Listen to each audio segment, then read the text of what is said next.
आज हम फिर से स्टार्ट करते हैं टाइम मैनेजमेंट बुक, जिसमें हम पढ़ेंगे पहले सिद्धांत के बारे में। डॉक्टर सुधीर दीक्षित ने हमें 30 सिद्धांतों के बारे में बताया है, जिसमें से पहला सिद्धांत है समय की लॉगबुक रखें। घड़ी को ना देखते रहें, वही करे जो या करती है, चलते रहें। जिस तरह आप पैसों का बजट रखते हैं, उसी तरह समय का भी बजट बनाएं। बजट बनाने के लिए आपको यह हिसाब लगाना होता है कि पैसा कहाँ खर्च हो रहा है। समय के मामले में यह भी नीति अपनाएं। एक डायरी लें और एक सप्ताह तक यह रिकॉर्ड रखें कि आप किस काम में कितना समय खर्च कर रहे हैं। ड्राइवरों की भाषा में इसे लॉगबुक कहा जाता है, जिसमें वे लिखते हैं कि गाड़ी कितने किलोमीटर चली है और कहाँ तक चली है। समय की अपनी लॉगबुक में जितना बारीकी हिसाब रखेंगे, उतना ही ज़्यादा फ़ायदा होगा। और हाँ, लॉगबुक के पहले कॉलम में गतिविधि के बजाय घंटे लिखें, ताकि कोई महत्वपूर्ण अंतराल ना छूट पाए। आप चाहें तो लॉगबुक बनाने का काम कंप्यूटर में एक्सेल सीट पर या किसी अन्य सॉफ्टवेयर पर भी कर सकते हैं। इसमें एक सप्ताह तक अपने हर घंटे का संक्षिप्त वर्णन लिखें।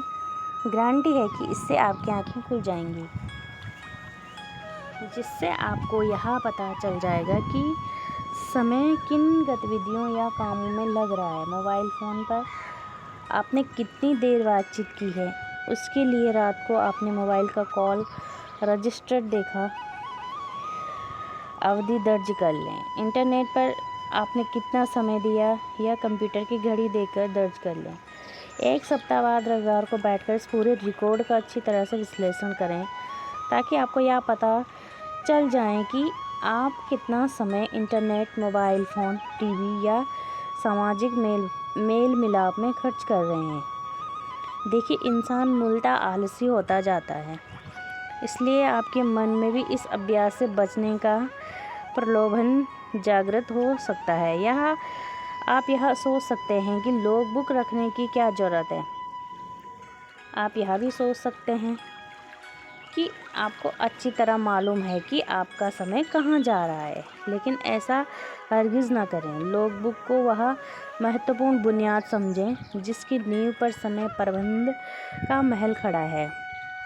इसलिए खुद को अनुशासित करें और समय के सर्वश्रेष्ठ प्रयोग के दूसरे सिद्धांत पर पहुंचने से पहले लॉगबुक रखें।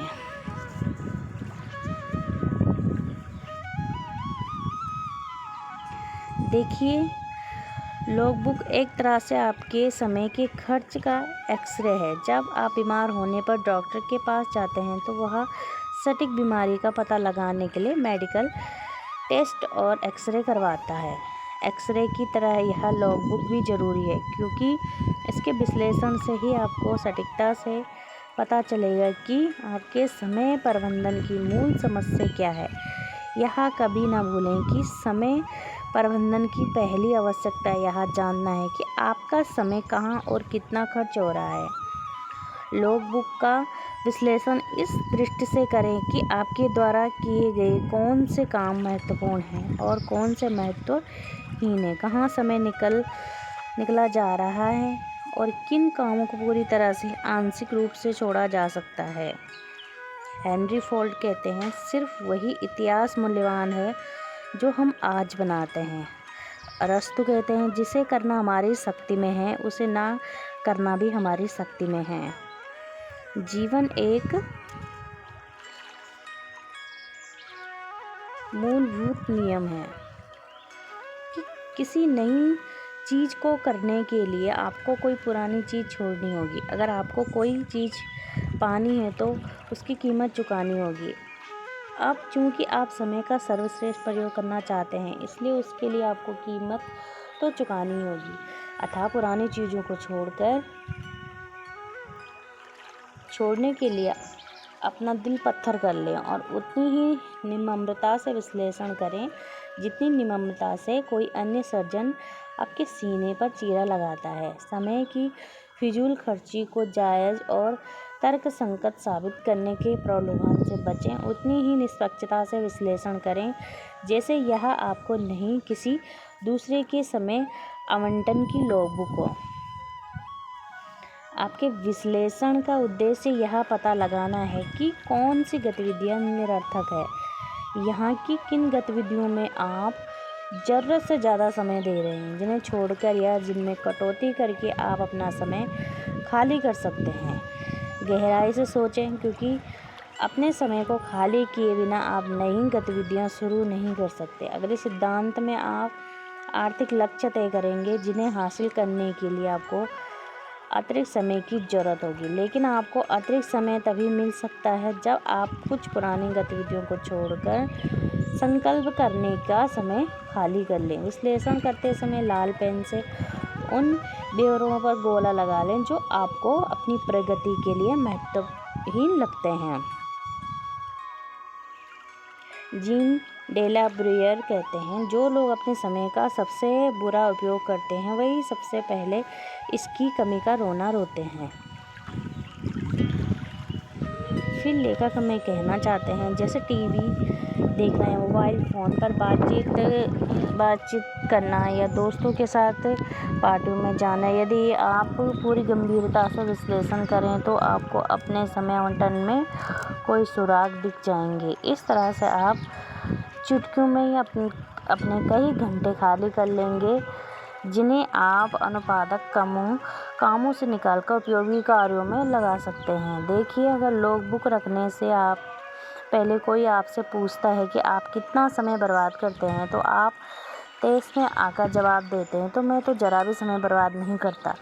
यह इंसान का स्वभाव होता है, वह यह मानता है कि वह जो कर रहा है सही कर रहा है। इसका मूल कारण यह है कि वह जानता है ही नहीं कि वह कुछ गलत कर रहा है। अगर उसे मालूम होता कि वह गलत चीज़ कर रहा है तो वह उसे करता ही नहीं।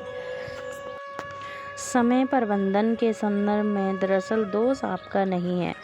वास्तव में आपको यह एहसास ही नहीं है कि आपका कितना समय अनावश्यक रूप से खर्च हो रहा है और कहाँ हो रहा है। यह एहसास तो लॉगबुक रखने के बाद ही होता है। इसलिए समय के सर्वश्रेष्ठ उपयोग का पहला सिद्धांत है, लॉगबुक रखें। डग लर्सन कहते हैं, गुमशुदा होने की बात करें तो यह समझ पाना मुश्किल है कि वे 8 घंटे कहाँ चले जाते हैं जो 8 घंटे नींद और 8 घंटे नौकरी के बाद बचते हैं। कहने का मतलब है कि लेखक हमें ये कहना चाहते हैं कि अपने लिस्ट बनाएं, समय का टाइम टेबल रखें कि हम सुबह से लेकर रात को सोने तक क्या क्या काम करते हैं। ये तो था टाइम मैनेजमेंट का पहला सिद्धांत। अब बात करते हैं दूसरे सिद्धांत की।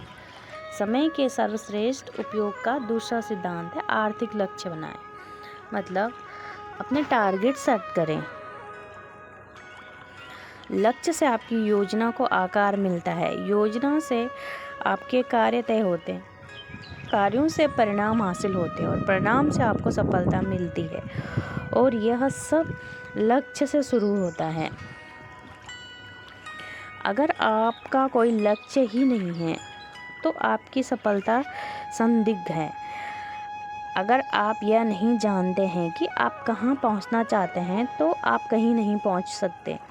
जैसे किसी यात्रा पर जाने से पहले आपको यह पता होना चाहिए कि आप कहाँ जाना चाहते हैं, उसी तरह आपको यह भी पता होना चाहिए कि आर्थिक क्षेत्र में आप कहाँ पहुँचना चाहते हैं, तभी आप वहाँ तक पहुँच सकते हैं। यदि आपकी कोई मंजिल ही नहीं है तो आप वहाँ तक पहुँचने की योजना कैसे बनाएंगे और उस दिशा में कैसे चलेंगे।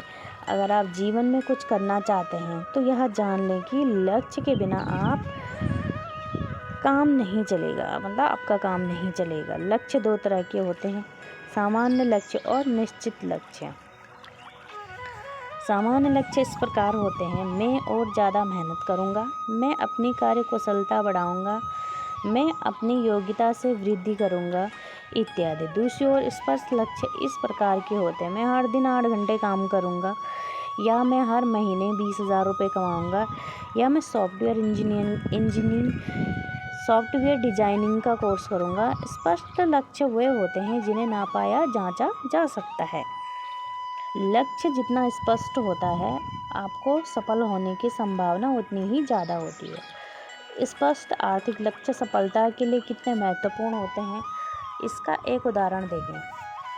एक सेल्समैन की पत्नी अस्पताल में लंबे समय तक भर्ती रही। हैरानी की बात यह थी कि उस साल सेल्समैन ने अपने सामान्य औसत से लगभग दुगना सामान बेचा।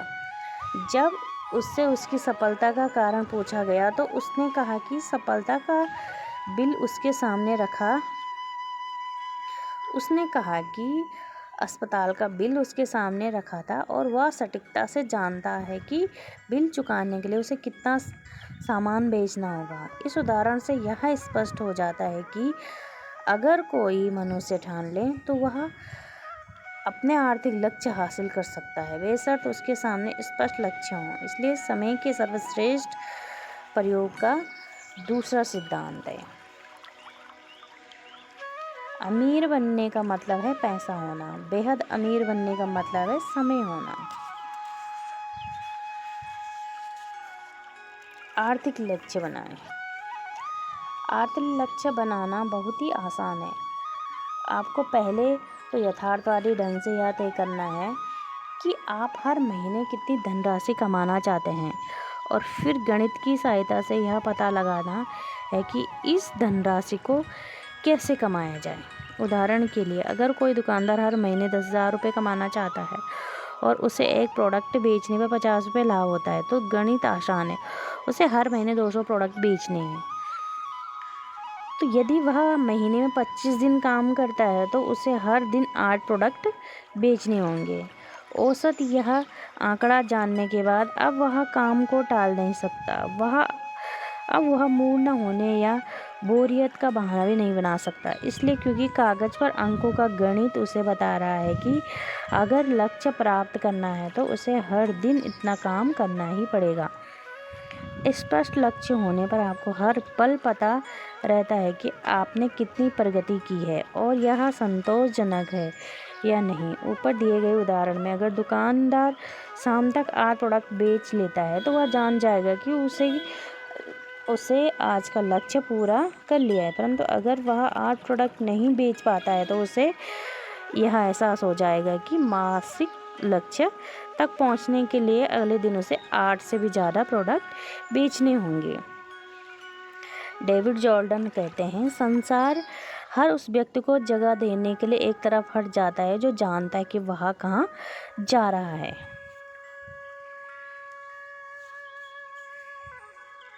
आर्थिक लक्ष्य 2020 क्रिकेट मैच के लक्ष्य की तरह होते हैं। बाद में खेलने वाली टीम जानती है कि उसका लक्ष्य क्या है और जीतने के लिए उसे हर ओवर में किस औसत से रन बनाना है। हर ओवर के बाद अपेक्षित औसत घटता बढ़ता रहता है और यही मासिक या वार्षिक आर्थिक लक्ष्य के बारे में सही है। आर्थिक लक्ष्य बनाना और उनके संदर्भ में अपनी प्रगति की जांच करते रहना बेहद ज़रूरी है, क्योंकि हम अक्सर इस बारे में मुगालते में रहते हैं। हमें लगता है कि हम बहुत मेहनत कर रहे हैं, हमें लगता है कि हम जितना कर रहे हैं उससे ज़्यादा नहीं कर सकते, लेकिन याद रखें, मेहनत का मतलब हमेशा सफलता नहीं होता। सफलता पाने के लिए यह ज़रूरी है कि मेहनत सही दिशा में की जाए। आर्थिक विश्लेषण से हमें यह पता चल जाता है कि हम सही दिशा में मेहनत कर रहे हैं या नहीं। देखिए, महत्वपूर्ण बात यह नहीं है कि आपका इनपुट क्या है, महत्वपूर्ण बात तो यह है कि आपका आउटपुट क्या है। यानी महत्वपूर्ण बात यह नहीं कि आप कितनी मेहनत कर रहे हैं, बल्कि यह है कि आप कितने सफल हो रहे हैं। अगर आपको वह फसल पसंद नहीं जो आप काट रहे हैं तो उस बीज की जांच करें जो आप बो रहे हैं। ये तो था टाइम मैनेजमेंट का दूसरा सिद्धांत। अब हम बात करते हैं तीसरे सिद्धांत के बारे में। इस ऑडियो में हम 5 सिद्धांतों के बारे में बात करेंगे। सबसे महत्वपूर्ण काम सबसे पहले करें। टाइम मैनेजमेंट का तीसरा सिद्धांत है कि सबसे महत्वपूर्ण काम सबसे पहले करें। मूर्ख व्यक्ति जो काम अंत में करता है, बुद्धिमान व्यक्ति उस काम को तत्काल कर देता है। दोनों एक ही काम करते हैं, फर्क सिर्फ समय का होता है। ये लिखा है बल्तेशर ग्रेशियन ने।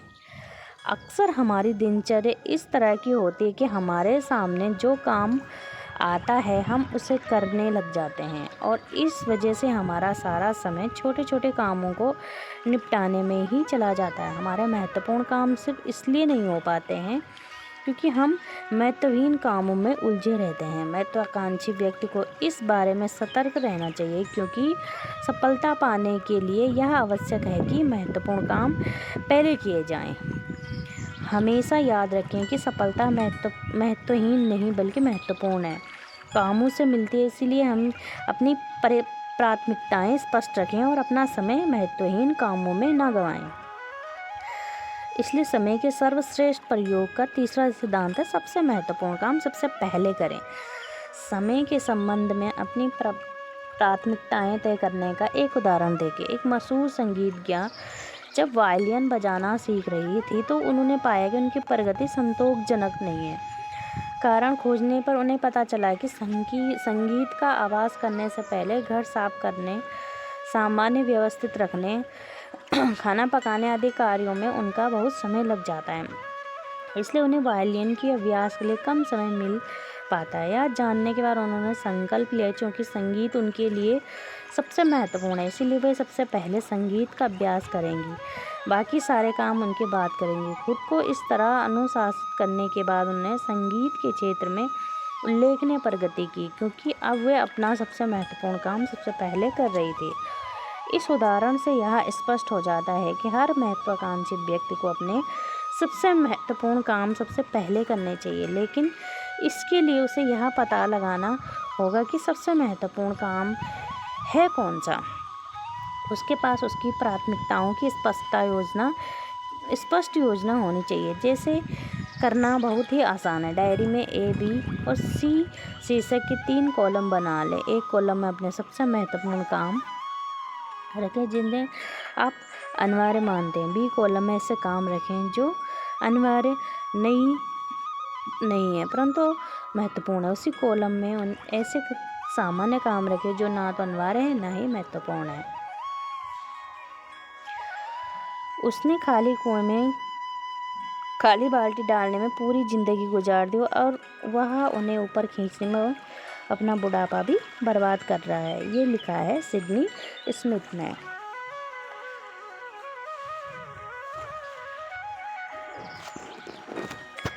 जिस दिन सबसे पहले A कॉलम के पहले काम यानी A काम से शुरू करें तो सबसे अनिवार्य काम होगा, उसे पूरा करने के बाद आप इसी कॉलम के दूसरे काम करने में जुट जाएं और इस तरह A कॉलम के सारे काम निपटा लें। A कॉलम के बाद B कॉलम के काम शुरू करें और इसके बाद समय बचने पर ही C कॉलम के कामों की ओर जाएं। महत्व के क्रम में अपनी प्राथमिकताओं की कार्यसूची बनाना बहुत महत्वपूर्ण होता है। हमें रॉबर्ट जे मैकेन की यह बात याद रखनी चाहिए कि अधिकांश बड़े लक्ष्य हासिल न हो पाने का कारण यह है कि हम छोटी चीज़ों को सबसे पहले करने में अपना समय बर्बाद कर देते हैं। बोले या लिखे गए सबसे दुखद शब्द है, मैं यह काम कर सकता था। अब टाइम मैनेजमेंट का चौथा सिद्धांत के 3 सिद्धांत के बारे में हम पढ़ चुके हैं। अब हम चौथा सिद्धांत पढ़ते हैं। यात्रा के समय का अधिकतम उपयोग करें। सफल व्यक्ति ऐसे काम करने की आदत डाल देता है जिन्हें असफल लोग नहीं करना चाहते। हालांकि सफल व्यक्तियों को भी वे काम अच्छे नहीं लगते हैं, लेकिन उद्देश्य को याद रखते हुए नापसंद कार्यों से मुंह नहीं मोड़ते। हर सफल व्यक्ति अपने 24 घंटे में ज़्यादा से ज़्यादा उपयोगी काम करना चाहता है। उसकी पूरी दिनचर्या ही समय के सर्वश्रेष्ठ उपयोग पर केंद्रित होती है। माइक मर्डॉक ने भी कहा कि आपके भविष्य का रहस्य आपकी दिनचर्या में छुपा हुआ है। यात्रा आपकी दिनचर्या का पहला महत्वपूर्ण हिस्सा है। आज हर व्यक्ति बहुत सी यात्राएं करता है जिसमें उसका बहुत समय लगता है। फ़र्क सिर्फ इतना होता है कि जहां आम व्यक्ति यात्रा के समय में हाथ पर हाथ धरकर बैठता है, वही सफल व्यक्ति अपने बहुमूल्य समय का अधिकांश उपयोग करता है। इसलिए समय के सर्वश्रेष्ठ उपयोग का चौथा सिद्धांत है, यात्रा के समय का अधिकतम उपयोग करें। महात्मा गांधी यात्रा करते समय नींद लेते थे ताकि वे तरोताज़ा हो सकें।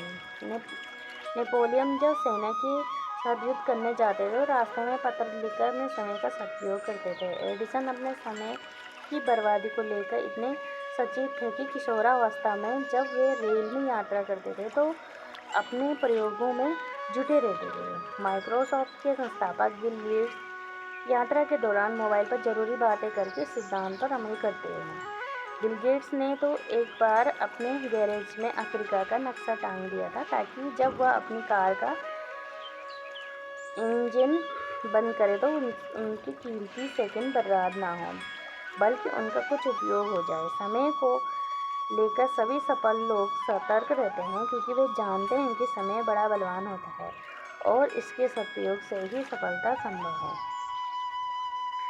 आप और हम भी अपनी यात्रा के समय का लाभ उठा सकते हैं।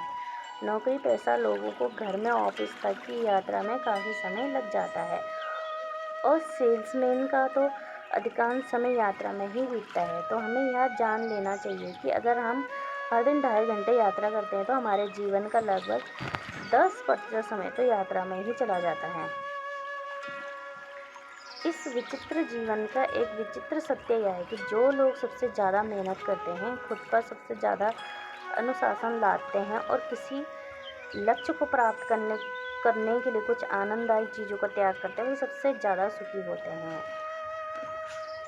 इस समय में कोई मूल्यवान कार्य करके आप इसका सार्थक उपयोग कर सकते हैं।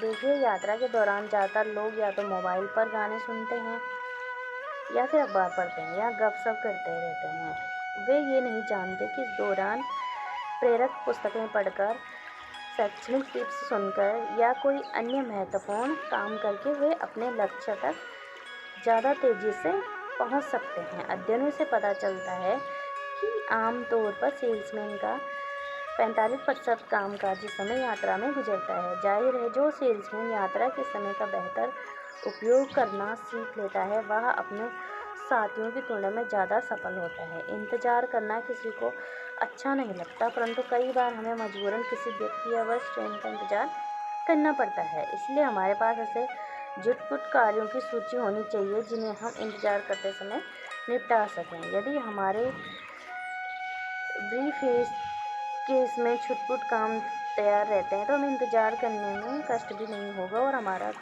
काम भी हो जाएगा। मशहूर ब्रिटिश एस्ट्रोफिजिस्ट हरमन बॉन्डी को इतनी ज़्यादा यात्रा करनी पड़ती थी कि वे यात्राओं के दौरान अपने ऑफिस का काम निपटा लेते थे। एक बार तो जब वो यूरोपीय हवाई अड्डे पर उनके हवाई उड़ान में विलम्ब हुआ तो उन्होंने उस समय का सदुपयोग करते हुए एक रिसर्च पेपर लिख डाला जिसे कहते हैं यात्रा के समय का सदुपयोग करना। जब आपके मन में किसी काम को करने की प्रबल इच्छा होती है तो समय निकल ही आता है। फ्रेडरिक नीत्शे की बात याद रखें, जब आप किसी मनुष्य के पास रखने के लिए ज़्यादा सामान होता है तो दिन की पोशाक में 100 जेबें होती है। समय का ध्यान रखें तो समय भी आपका ध्यान रखेगा। हर दिन समय जो छोटे छोटे अंतराल देता है उसमें बहुत कुछ किया जा सकता है जिन्हें अधिकांश लोग बर्बाद कर देते हैं। चार्ल्स कैलेब गोल्डन ने हमें बताया है। अब समय का ये तो था चौथा सिद्धांत। यदि आप समय का मूल्य नहीं जानते तो आपका जन्म शोहरत के लिए नहीं हुआ है। अब टाइम मैनेजमेंट बुक का हम पढ़ेंगे 5वां सिद्धांत। 5वां सिद्धांत हमें क्या कहता है? काम सौंपना, डेलीगेशन सीखें। ठीक है, टाइम मैनेजमेंट दरअसल बहुत से छोटे बिजनेस मालिकों के लिए समस्या होती है और इसका कारण यह है कि उन्हें बहुत सारा काम खुद करना पड़ता है, छोटे कामों से लेके बड़े कामों तक सब कुछ। कोई भी इंसान सब कुछ नहीं कर सकता। बहरहाल कई लोग हर काम खुद करने की कोशिश करते हैं और जाहिर है वे असफल होते हैं।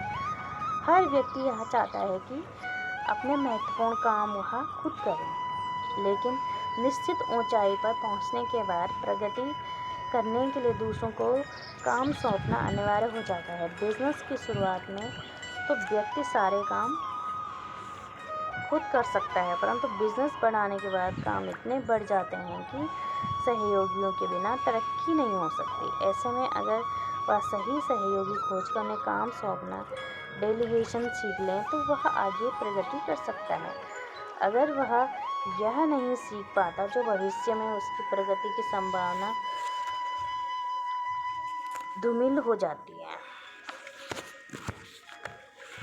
दूसरों को महत्वपूर्ण काम सौंपना आसान होता है। दूसरों की योग्यता, बुद्धि, क्षमता और निष्ठा पर भरोसा करना आसान नहीं होता, लेकिन बड़ी सफलता हासिल करने के लिए ऐसा करना अनिवार्य होता है। इसके बाद ही सच्ची प्रगति संभव है, क्योंकि अब आप अकेले नहीं हैं।